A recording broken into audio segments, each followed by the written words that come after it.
लीजिए सुनिए जयशंकर प्रसाद की लिखी कहानी इंद्रजाल। वाचन समीर गोस्वामी का है। गांव के बाहर एक छोटे से बंजर में कंजरों का दल पड़ा था। उस परिवार में टट्टू, भैंसे और कुत्तों को मिलाकर 21 प्राणी थे। उसका सरदार मैकू लंबी चौड़ी हड्डियों वाला एक अधेड़ पुरुष था। दया माया उसके पास फटकने नहीं पाती थी। उसकी घनी दाढ़ी और मूछों के भीतर प्रसन्नता की हंसी छिपी ही रह जाती। गांव में भीख मांगने के लिए जब कंजरों की स्त्रियां जाती तो उनके लिए मैकू की आज्ञा थी कि कुछ न मिलने पर अपने बच्चों को निर्दयता से गृहस्थ के द्वार पर जो स्त्री न पटक देगी उसको भयानक दंड मिलेगा। उस निर्दय झुंड में गाने वाली एक लड़की थी और एक बांसुरी बजाने वाला युवक। ये दोनों भी गा बजाकर जो पाते वो मैकू के चरणों में लाकर रख देते। फिर भी गोली और बेला की प्रसन्नता की सीमा न थी। उन दोनों का नित्य संपर्क ही उनके लिए स्वर्गीय सुख था। इन घुमक्कड़ों के दल में ये दोनों विभिन्न रुचि के प्राणी थे। बेला बेड़न थी। मां के मर जाने पर अपने शराबी और अकर्मण्य पिता के साथ वो कंजरों के हाथ लगी। अपनी माता के गाने बजाने का संस्कार उसकी नस नस में भरा था। वो बचपन से ही अपनी माता का अनुकरण करती हुई अलापती रहती थी। शासन की कठोरता के कारण कंजरों का डाका और लड़कियों के चुराने का व्यापार बंद हो चला था। फिर भी मैकू अफसर से नहीं चूकता। अपने दल की उन्नति में बराबर लगा ही रहता। इस तरह गोली के बाप के मर जाने पर जो एक चतुर नट था, मैकू ने उसकी खेल की पिटारी के साथ गोली पर भी अधिकार जमाया। गोली महुअर तो बजाता ही था, पर बेला का साथ होने पर उसने बांसुरी बजाने में अभ्यास किया। पहले तो उसकी नटविद्या में बेला भी मनोयोग से लगी, किंतु दोनों को भानुमति वाली पिटारी ढोकर 2-4 पैसे कमाना अच्छा न लगा। दोनों को मालूम हुआ कि दर्शक उस खेल से अधिक उसका गाना पसंद करते हैं। दोनों का झुकाव उसी ओर हुआ।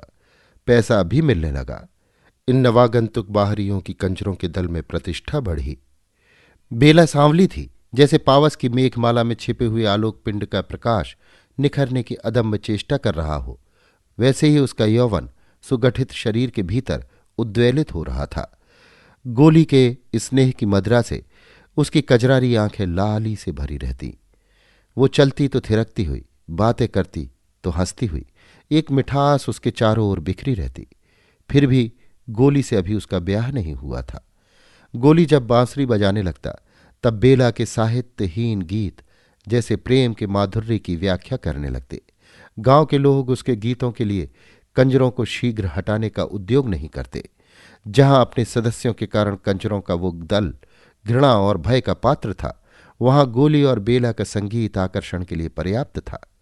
किंतु इसी में एक व्यक्ति का वांछनीय सहयोग भी आवश्यक था। वो था भूरे। छोटी सी ढोल लेकर उसे भी बेला का साथ करना पड़ता। भूरे सचमुच भूरा भेड़िया था। गोली अधरों से बांसुरी लगाए अर्धनिमिलित आंखों के अंतराल से बेला के मुख को देखता हुआ जब हृदय की फूंक से बांस के टुकड़े को अनुप्राणित कर देता, तब विकट घृणा से ताड़ित होकर भूरे की भयानक थाप ढोल पर जाती। क्षण भर के लिए जैसे दोनों चौंक उठते। उस दिन ठाकुर के गढ़ में बेला का दल गाने के लिए गया था। पुरस्कार में कपड़े रुपए तो मिले ही थे, बेला को एक अंगूठी भी मिली थी। मैकू उन सबको देखकर प्रसन्न हो रहा था। इतने में सिरकी के बाहर कुछ हल्ला सुनाई पड़ा। मैकू ने बाहर आकर देखा कि भूरे और गोली में लड़ाई हो रही थी। मैकू के कर्कश स्वर से दोनों भयभीत हो गए। गोली ने कहा, मैं बैठा था, भूरे ने मुझको गालियां दी, फिर भी मैं ना बोला। इस पर उसने मुझे पैर से ठोकर लगा दी और ये समझता है कि मेरी बांसुरी के बिना बेला गा ही नहीं सकती। मुझसे कहने लगा कि आज तुम ढोलक बेताल बजा रहे थे। भूरे का कंठ क्रोध से भर्राया हुआ था। मैकू हंस पड़ा। वो जानता था कि गोली युवक होने पर भी सुकुमार और अपने प्रेम की माधुरी में विभल, लजीला और निरीह था। अपने को प्रमाणित करने की चेष्टा उसमें थी ही नहीं। वो आज जो उग्र हो गया, इसका कारण है केवल भूरे की प्रतिद्वंदिता। बेला भी वहां आ गई थी। उसने घृणा से भूरे की ओर देखकर कहा, तो क्या तुम सचमुच बेताल नहीं बजा रहे थे? मैं बेताल न बजाऊंगा तो दूसरा कौन बजाएगा? अब तो तुमको नए यार न मिले हैं। बेला, तुमको मालूम नहीं, तेरा बाप मुझसे तेरा ब्याह ठीक करके मरा था। इसी बात पर मैंने उसे अपना नेपाली का दोगला टट्टू दे दिया था, जिस पर अब भी तू चढ़कर चलती है। भूरे का मुंह क्रोध के झाग से भर गया था। वो और भी कुछ बकता, किंतु मैकू की डांट पड़ी। सब चुप हो गए। उस निर्जन प्रांत में जब अंधकार खुले आकाश के नीचे तारों से खेल रहा था, तब बेला बैठी कुछ गुनगुना रही थी। कंजरों की झोपड़ियों के पास ही पलाश का छोटा सा जंगल था। उनमें बेला के गीत गूंज रहे थे। जैसे कमल के पास मधुकर को जाने से कोई रोक नहीं सकता, उसी तरह गोली भी कम मानने वाला था। आज उसके निरीह हृदय में संघर्ष के कारण आत्मविश्वास का जन्म हो गया था। अपने प्रेम के लिए, अपने वास्तविक अधिकार के लिए झगड़ने की शक्ति उत्पन्न हो गई थी। उसका छुरा कमर में था, हाथ में बांसुरी थी। बेला की गुनगुनाहट बंद होते ही बांसुरी में गोली उसी तान को दोहराने लगा। दोनों वन विहंगम की तरह उस अंधेरे कानन में किलकारने लगे। आज प्रेम के आवेश ने आवरण हटा दिया था। वे नाचने लगे। आज तारों की क्षीण ज्योति में हृदय से हृदय मिले, पूर्ण आवेग में। आज बेला के जीवन में यौवन का और गोली के हृदय में पौरुष का प्रथम उन्मेष था। किंतु भूरा भी वहां आने से नहीं रुका। उसके हाथ में भी भयानक छुरा था। आलिंगन में आबद्ध बेला ने चीत्कार किया। गोली छटक कर दूर जा खड़ा हुआ, किंतु घाव ओछा लगा। बाघ की तरह झपट कर गोली ने दूसरा वार किया। भूरे संभाल न सका। फिर तीसरा वार चलाना ही चाहता था कि मैकू ने गोली का हाथ पकड़ लिया। वो नीचे सिर किए खड़ा रहा। मैकू ने कड़क कर कहा, बेला, भूरे से तुझे ब्याह करना ही होगा। ये खेल अच्छा नहीं। उसी क्षण सारी बातें गोली के मस्तक में छाया चित्र सी नाच उठी। उसने छुरा धीरे से गिरा दिया। उसका हाथ छूट गया। जब बेला और मैकू भूरे का हाथ पकड़कर ले चले, तब गोली कहाँ जा रहा है, इसका किसी को ध्यान न रहा। कंजर परिवार में बेला भूरे की स्त्री माने जाने लगी। बेला ने भी सिर झुकाकर इसे स्वीकार कर लिया, परंतु उसे पलाश के जंगल में संध्या के समय जाने से कोई भी नहीं रोक सकता था। उसे जैसे सायंकाल में एक हल्का सा उन्माद हो जाता। भूरे या मैकू भी उसे वहां जाने से रोकने में असमर्थ थे। उसकी दृढ़ता भरी आंखों से घोर विरोध नाचने लगता। बरसात का आरंभ था। गांव की ओर से पुलिस के पास कोई विरोध की सूचना भी नहीं मिली थी। गांव वालों की छुरी हंसिया और काठ कबाड़ के कितने ही काम बनाकर वे लोग पैसे लेते थे। कुछ अन्य यों भी मिल जाता। चिड़ियां पकड़कर, पक्षियों का तेल बनाकर, जड़ी बूटी की दवा तथा उत्तेजक औषधियों और मदरा का व्यापार करके कंजरों ने गांव तथा गढ़ के लोगों से सद्भाव भी बना लिया था। सबके ऊपर आकर्षक बांसुरी जब उसके साथ नहीं बजती थी, तब भी बेला के गले में एक ऐसी नई टीस उत्पन्न हो गई थी जिसमें बांसुरी का स्वर सुनाई पड़ता था। अंतर में भरे हुए निष्फल प्रेम से युवती का सौंदर्य निखर आया था। उसके कटाक्षलस गति मधिर और वाणी झंकार से भर गई थी। ठाकुर साहब के गढ़ में उसका गाना प्रायः हुआ करता था। छीट का घाघरा और चोली, उस पर गोटे से ढकी हुई ओढ़नी सहज ही खिसकती रहती। कहना न होगा कि आधा गांव उसके लिए पागल था। बालक पास से, युवक ठीक ठिकाने से और बूढ़े अपनी मर्यादा आदर्शवादिता की रक्षा करते हुए दूर से उसकी तान सुनने के लिए, एक झलक देखने के लिए घात लगाए रहते। गढ़ के चौक में जब उसका गाना जमता तो दूसरा काम करते हुए अन्यमनस्कता की आड़ में मनोयोग से और कनखियों से ठाकुर से देख लिया करते। मैं को घाघ था, उसने ताड़ लिया। उस दिन संगीत बंद होने पर, पुरस्कार मिल जाने पर और भूरे के साथ बेला के गढ़ के बाहर जाने पर भी मैं को वहीं थोड़ी देर तक खड़ा रहा। ठाकुर ने उसे देखकर पूछा, क्या है? सरकार, कुछ कहना है। क्या? ये छोकरी इस गांव से जाना नहीं चाहती। उधर पुलिस तंग कर रही है। जाना नहीं चाहती? क्यों? वो तो घूम घाम कर गढ़ में आ जाती है, खाने को मिल जाता है। मैकू आगे की बात चुप होकर कुछ कुछ संकेत भरी मुस्कुराहट से कह देना चाहता था। ठाकुर के मन में हलचल होने लगी। उसे दबाकर प्रतिष्ठा का ध्यान करके ठाकुर ने कहा, तो मैं क्या करूं? सरकार, वो तो साँझ होते ही पलाश के जंगल में अकेली चली जाती है। वहीं बैठी हुई बड़ी रात तक गाया करती है। एक दिन सरकार धमका दें तो हम लोग उसे ले देकर आगे कहीं चले जाएं। अच्छा। मैं कुछ जाल फैलाकर चला आया। 1000 की बोहनी की कल्पना करते वो अपनी सिरकी में बैठकर हुक्का गुड़गुड़ाने लगा। बेला के सुंदर अंग की मेघमाला प्रेम राशि की रजत रेखा से उद्भासित हो रही थी। उसके हृदय में ये विश्वास जम गया था कि भूरे के साथ घर बसाना गोली के प्रेम के साथ विश्वासघात करना है। उसका वास्तविक पति तो गोली ही है। बेला में ये उच्छृंखल भावना विकट तांडव करने लगी। उसके हृदय में वसंत का विकास था। उमंग में मलयानिल की गति थी। कंठ में वनस्थली की काकली थी। आंखों में कुसुमोत्सव था और प्रत्येक आंदोलन में परिमल का उद्गार था। उसकी मादकता बरसाती नदी की तरह वेगवती थी। आज उसने अपने जूड़े में जंगली करौंदे के फूलों की माला लपेटकर भरी मस्ती में जंगल की ओर चलने के लिए पैर बढ़ाया तो भूरे ने डांट कर कहा, कहाँ चली? यार के पास, उसने छूटते ही कहा। बेला के सहवास में आने पर अपनी लघुता को जानते हुए महसूस कर भूरे ने कहा, तू खून कराए बिना चैन न लेगी। बेला की आंखों में गोली का और उसके परिवर्धमान प्रेमांकुर का चित्र था, जो उसके हट जाने पर विरह जल से हरा भरा हो उठा था। बेला पलाश के जंगल में अपने बिछड़े हुए प्रियतम के उद्देश्य से दो चार विरह वेदना की तानों की प्रतिध्वनि छोड़ आने का काल्पनिक सुख नहीं छोड़ सकती थी। उस एकांत संध्या में बरसाती झिल्लियों की झनकार से वायुमंडल गूंज रहा था। बेला अपने परिचित पलाश के नीचे बैठकर गाने लगी, चीनत नाही बदल गए नैना।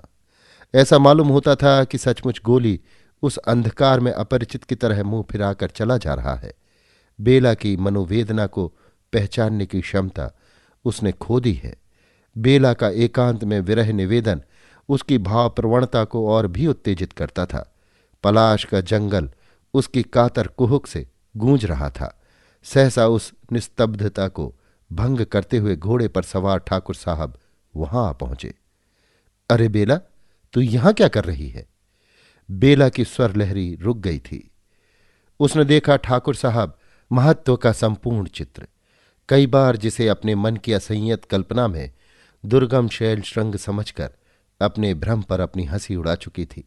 वो सकुच कर खड़ी हो गई, बोली नहीं, मन में सोच रही थी, गोली को छोड़कर भूरे के साथ रहना क्या उचित है, और नहीं तो फिर।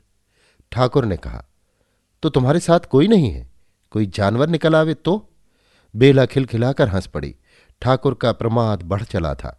घोड़े से झुककर उसका कंधा पकड़ते हुए कहा, चलो तुमको पहुंचा दें।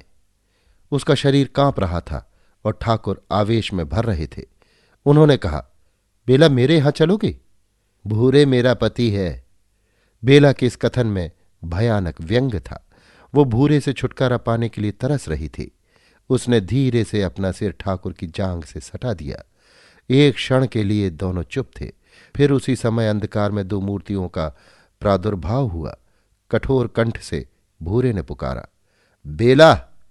ठाकुर सावधान हो गए। उनका हाथ बगल की तलवार की मूठ पर जा पड़ा। भूरे ने कहा, जंगल में किस लिए तू आती थी, ये मुझे आज मालूम हुआ। चल, तेरा खून पिए बिना न छोड़ूंगा।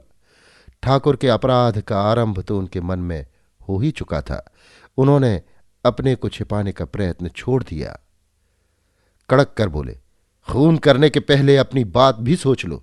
तुम मुझ पर संदेह करते हो तो ये तुम्हारा भ्रम है। मैं तो। अब मैकू आगे आया। उसने कहा, सरकार, बेला अब कंजरों के दल में नहीं रह सकेगी। तो तुम क्या कहना चाहते हो? ठाकुर साहब अपने में आ रहे थे, फिर भी घटना चक्र से विवश थे। अब ये आपके पास रह सकती है। भूरे इसे लेकर हम लोगों के संग नहीं रह सकता। मैकू पूरा खिलाड़ी था। उसके सामने उस अंधकार में रुपए चमक रहे थे। ठाकुर को अपने अहंकार का आश्रय मिला। थोड़ा सा विवेक जो उस अंधकार में झिलमिला रहा था बुझ गया। उन्होंने कहा, तब तुम क्या चाहते हो? 1000। चलो मेरे साथ। कहकर बेला का हाथ पकड़कर ठाकुर ने घोड़े को आगे बढ़ाया। भूरे कुछ भुनभुना रहा था, पर मैकू ने उसे दूसरी ओर भेजकर ठाकुर का संग पकड़ लिया। बेला रिकाब पकड़े चली जा रही थी। दूसरे दिन कंजरों का दल उस गांव से चला गया। ऊपर की घटना को कई साल बीत गए। बेला ठाकुर साहब की एकमात्र प्रेमिका समझी जाती है। अब उसकी प्रतिष्ठा अन्य कुल बधुओं की तरह होने लगी है। नए उपकरणों से उसका घर सजाया गया है। उस्तादों से गाना सीखा है। गढ़ के भीतर ही उसकी छोटी सी साफ सुथरी हवेली है। ठाकुर साहब की उमंग की रातें वहीं कटती हैं। फिर भी ठाकुर कभी कभी प्रत्यक्ष देख पाते हैं कि बेला उनकी नहीं है। वो न जाने कैसे एक भ्रम में पड़ गए। बात निभाने की आ पड़ी। एक दिन एक नट आया। उसने अनेक तरह के खेल दिखलाए। उसके साथ उसकी स्त्री थी। वो घूंघट ऊंचा नहीं करती थी। खेल दिखाकर जब वो अपनी पिटारी लेकर जाने लगा तो कुछ मनचले लोगों ने पूछा, क्यों जी, तुम्हारी स्त्री कोई खेल नहीं करती क्या? करती तो है सरकार, फिर किसी दिन दिखलाऊंगा, कहकर वो चला गया। किंतु उसकी बांसुरी की धुन बेला के कानों में उन्माद का आह्वान सुना रही थी। पिंजड़े की वन विहंगिनी को वसंत की फूली हुई डाली का स्मरण हो आया था। दूसरे दिन गढ़ में भारी जमघट लगा। गोली का खेल जम रहा था। सब लोग उसके हस्त कौशल में मुग्ध थे। सहसा उसने कहा, सरकार, एक बड़ा भारी दैत्य आकाश में आ गया है। मैं उससे लड़ने जाता हूं। मेरी स्त्री की रक्षा आप लोग कीजिएगा। गोली ने एक डोरी निकालकर उसको ऊपर आकाश की ओर फेंका। वो सीधी तन गई। सबके देखते देखते गोली उसी के सहारे आकाश में चढ़कर अदृश्य हो गया। सब लोग मुग्ध होकर भविष्य की प्रतीक्षा कर रहे थे। किसी को ये ध्यान नहीं रहा कि स्त्री अब कहाँ है। गढ़ के फाटक की ओर सबकी दृष्टि फिर गई। गोली लहू से रंगा चला आ रहा था। उसने आकर ठाकुर को सलाम किया और कहा, सरकार, मैंने उस दैत्य को हरा दिया। अब मुझे इनाम मिलना चाहिए। सब लोग उस पर प्रसन्न होकर पैसों रुपयों की बौछार करने लगे। उसने झोली भरकर इधर उधर देखा, फिर कहा, सरकार, मेरी स्त्री भी अब मिलनी चाहिए। मैं भी। किंतु ये क्या? वहां तो उसकी स्त्री का पता नहीं। गोली सिर पकड़कर शोक मुद्रा में बैठ गया। जब खोजने पर उसकी स्त्री नहीं मिली तो उसने चिल्लाकर कहा, यह अन्याय इस राज्य में नहीं होना चाहिए। मेरी सुंदर स्त्री को ठाकुर साहब ने गढ़ के भीतर कहीं छिपा दिया। मेरी योगनी कह रही है। सब लोग हंसने लगे। लोगों ने समझा ये कोई दूसरा खेल दिखलाने जा रहा है। ठाकुर ने कहा, तो तू अपनी सुंदर स्त्री मेरे गढ़ में से खोज ला। अंधकार होने लगा था। उसने जैसे घबरा कर चारों ओर देखने का अभिनय किया, फिर आंख मूंद कर सोचने लगा। लोगों ने कहा, खोजता क्यों नहीं? कहाँ है तेरी सुंदरी स्त्री? तो जाऊं ना सरकार? हाँ हाँ, जाता क्यों नहीं? ठाकुर ने भी हंसकर कहा। गोली नई हवेली की ओर चला। वो निशंक भीतर चला गया। बेला बैठी हुई तन्मय भाव से बाहर की भीड़ झरोखे से देख रही थी। जब उसने गोली को समीप आते देखा तो वो कांप उठी। कोई दासी वहां न थी। सब खेल देखने में लगी थी। गोली ने पोटली फेंक कर कहा, बेला, जल्द चलो। बेला के हृदय में तीव्र अनुभूति जाग उठी थी। एक क्षण में उस दीन भिखारी की तरह जो एक मुट्ठी भीख के बदले अपना समस्त संचित आशीर्वाद दे देना चाहता है, वो वरदान देने के लिए प्रस्तुत हो गई। मंत्र मुग्ध की तरह बेला ने उस ओढ़नी का घूंघट बनाया। वो धीरे धीरे उसके पीछे भीड़ में आ गई। तालियां पिटी, हंसी का ठहाका लगा। वही घूंघट, न खुलने वाला घूंघट, सायंकालीन समीर से हिलकर रह जाता था। ठाकुर साहब हंस रहे थे। गोली दोनों हाथों से सलाम कर रहा था। रात हो चली थी। भीड़ के बीच गोली बेला को लिए जब फाटक के बाहर पहुंचा तब एक लड़के ने आकर कहा, इक्का ठीक है। तीनों सीधे उस पर जाकर बैठ गए। इक्का वेग से चल पड़ा। अभी ठाकुर साहब का दरबार जम रहा था और नट के खेलों की प्रशंसा हो रही थी। अभी आप सुन रहे थे जयशंकर प्रसाद की लिखी कहानी इंद्रजाल। वाचन समीर गोस्वामी का था।